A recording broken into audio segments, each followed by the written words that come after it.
मैं डॉक्टर हरिश्चंद्र, सहचारी हिंदी, राजकीय महाविद्यालय सांगानेर। प्रिय छात्र छात्राओं, आपको पूर्व में जायसी द्वारा रचित पद्मावत के सिंगल द्वीप की कुछ व्याख्या बताई गई थी। अब आगे है गंधर्व सेन सुगंध नरेशु, सो राजा व ताकर देशु, लंका सुने जो रावण राजू, तेहु चहे बड़ ताकत साजू, 56 कटक दल साजा, सबे छत्रपति ओ गढ़ राजा, 16 सहस घोड़ घोड़ा सार, श्याम करण और बांक तुखारा, 7 सहस अस्थि सिंगली, जनु कविलास एरावत बली, अश्वपतिक सिरमोर कहावे, गजपतिक अंकुश गज नावे, नरपतिक कहे और नरेंदु, भूपतिक जग दूसरा इंदु, ए चकवे राज चहु खंड भय होय, सबे आसिर नवाई, सरबरी करे न कोई। देखिए, उस गंधर्व सेन राजा की प्रताप और ऐश्वर्य की मलिक मोहम्मद जायसी अपने पद्मावत में इस प्रसंग का वर्णन करते हैं कि गंधर्व जो सेन है वो क्या है, अपने आप में क्या है, प्रतापी है और यशमान है। तो देखिए प्रिय छात्र छात्राओं कि यहाँ पर उस राजा का यश और प्रताप का क्या किया गया है, वर्णन किया गया है। क्या कहता है, गंधर्व सेन सुगंध नरेशु, सो राजा व ताके देश। और क्या कहता है कि सिंघल द्वीप देश के राजा जो है कौन, गंधर्व सेन है। वो क्या है, अत्यधिक यशस्वी राजा थे, प्रतापी राजा थे। वे वहां के राजा थे और सिंघलगढ़ उनका क्या था, राज्य था, उनका देश था। क्या कहते हैं, लंका सुने जो रावण राज। और क्या कहते हैं कि लंका का जो राज्य है वो भी हमने क्या है, बहुत ख्याति सुनी है, बहुत प्रसिद्धि सुनी है, परंतु तेहु चाहे बड़ा ताकर साजू। और क्या कहते हैं, किंतु गंधर्व सेन का जो राज्य है उससे बड़ा नहीं था। सुना है परंतु किनसे, कि सिंघल द्वीप के जो राजा है गंधर्व सेन जो है उनसे बड़ा नहीं है। 56 कोटि कटक दल साजे। और क्या है, उनकी सेना में 56 करोड़ क्या थी, सेना थी। और सबे छत्रपति ओ गढ़ राजा। और वो जो उसमें सेनापति थे, सरदार थे, वो सभी क्या थे, सबे छत्रपति ओ गढ़ राजा। और सब क्या थे, छत्रपति थे या गढ़ के राजा थे। क्यों कि वो अपने आप में क्या थे, छत्रपति और गढ़ के राजा होते थे।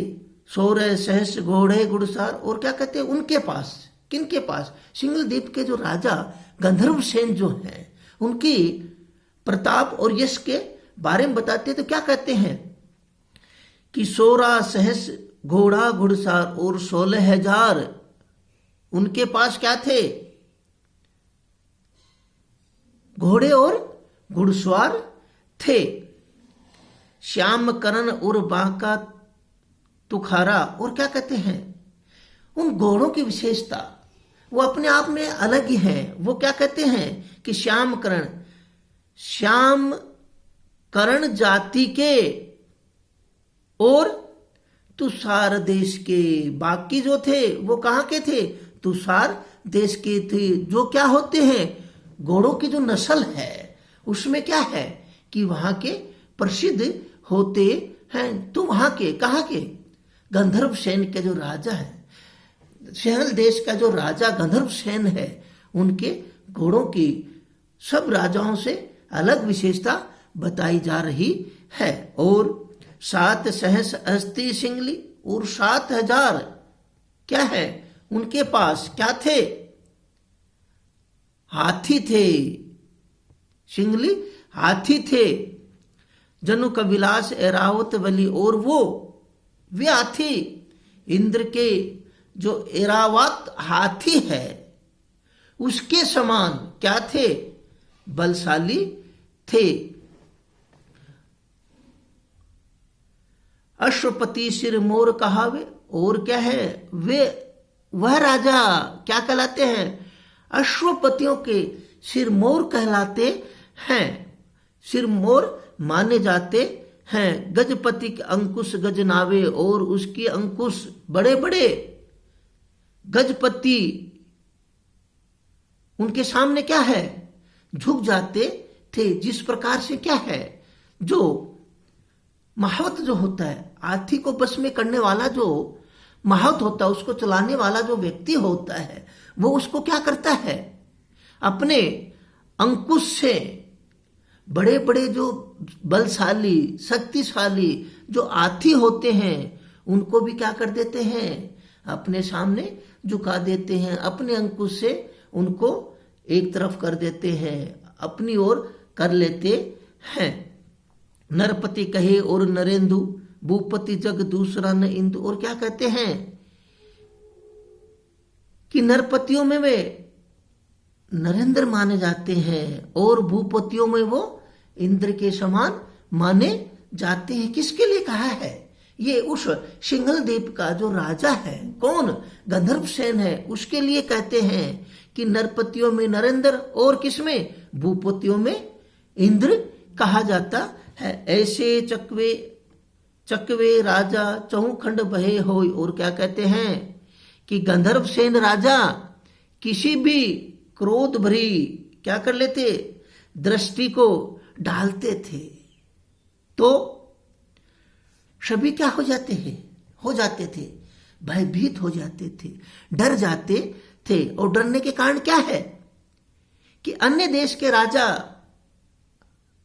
जो आसपास के जो अन्य देश के जो राजा थे, उसके पास आकर उसे क्या करते थे, सिर को क्या करते थे, झुकाते थे। क्यों कि वो प्रतापी शक्तिशाली थे और उनको क्या करते थे, प्रणाम करते थे। और कोई भी उनकी सबे आसिर नवाए सर्व करे न कोई। और क्या है, सब आके उनको क्या करते थे, सिर झुकाते थे, प्रणाम करते थे और उनकी क्या है, बराबरी कोई भी नहीं करते थे। और क्या है कि यहां पर कवि क्या कहना चाहता है, भाव क्या है कि वो गंधर्व सेन के जो राजा हैं, गंधर्व सेन जो है, सिंघल द्वीप के राजा जो गंधर्व सेन है, वो क्या है, सबसे शक्तिशाली है, अत्यधिक वैभवशाली है, प्रतापी है। ये इनका भाव था। और इसमें क्या है कि योग साधना की जो दृष्टि है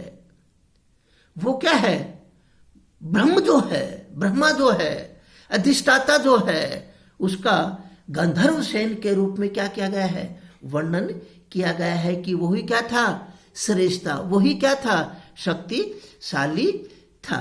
ये इसकी व्याख्या है। अगला जो है वो है, जब ही दीप